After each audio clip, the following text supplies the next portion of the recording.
क्या आपने कभी सोचा है जिस चीज को आप कचरा समझकर फेंक देते हो वो आपकी जिंदगी बचा सकता है? ऐसी ही कुछ कहानी है अफ्रीका के एक गरीब देश मलावा की, जहाँ एक 14 साल का विलियम्स नाम का लड़का रहता था। विलियम्स एक ऐसे गांव में रहता था जहाँ पर ना तो बिजली थी और ना ही स्टडी के लिए स्कूल में कोई अच्छी सुविधा। दरअसल मलावी में कई सालों तक बरसात नहीं होती है, जिसके कारण जो वहाँ की नदी होती हैं वो एकदम सूख जाती हैं और पानी न मिलने के कारण फसलें नष्ट हो जाती हैं, जिसके चलते विलियम्स के जो पेरेंट्स होते हैं पैसे न होने के कारण उसके स्कूल की फीस जमा नहीं कर पाते हैं, जिससे विलियम्स को स्कूल छोड़ना पड़ता है। बट स्कूल तो छूट जाता है, विलियम्स को जो पढ़ने की चाहत होती है वो नहीं छूटती। तो ये क्या करता है, पढ़ने के लिए रोज गाँव की छोटी सी लाइब्रेरी जाता, वहाँ रखी पुरानी गली फटी बुक्स को ये स्टडी करता। एक दिन पढ़ते पढ़ते इसको एक ऐसी बुक दिखी जिसने इसकी पूरी जिंदगी ही बदल कर रख दी।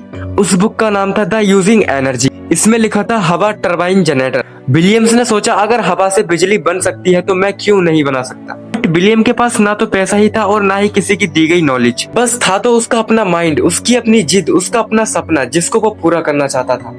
इसने क्या किया, पुरानी साइकिल का डायनेमो, पीवीसी पाइप, टूटा फैन, पुरानी बैटरी, इन सब चीजों को कलेक्ट करने लगा। ये सब देखकर गांव वाले इस पर हंसने लगे और बोलने लगे ये पागल हो गया। बट विलियम्स को इस चीज से कुछ भी फर्क नहीं पड़ा और वो अपने काम में डटा रहा। कई सालों की मेहनत के बाद इसने विंड मिल बनाकर खड़ा किया और जैसे ही हवा चली अचानक से एक बल्ब जल उठा, जिससे विलियम्स की खुशी का ठिकाना ही नहीं रहा। कुछ साल पहले जो कबाड़ा उसने इकट्ठा किया था वो भाई पावर ऑफ स्टेशन बन चुका था। इसकी कहानी यही खत्म नहीं होती है। इसने विंड मिल को वाटर पंप से जोड़ा और खेती के लिए इरिगेशन सिस्टम बनाया। जिस टाइम पर पूरा गाँव भूख से जूझ रहा था उस टाइम पर यह बंदा अपने घर में फसल उगा रहा था। अगर ये बंदा उस टाइम पर रुक जाता जिस टाइम पर गांव वाले इस पर हंस रहे थे, इसका मजाक उड़ा रहे, तो शायद आज इसके नाम पर the boy who harnessed the wind इस नाम की कोई बुक इसके ऊपर नहीं लिखी जाती और ये भी एक आम इंसान की तरह बनकर रह जाता।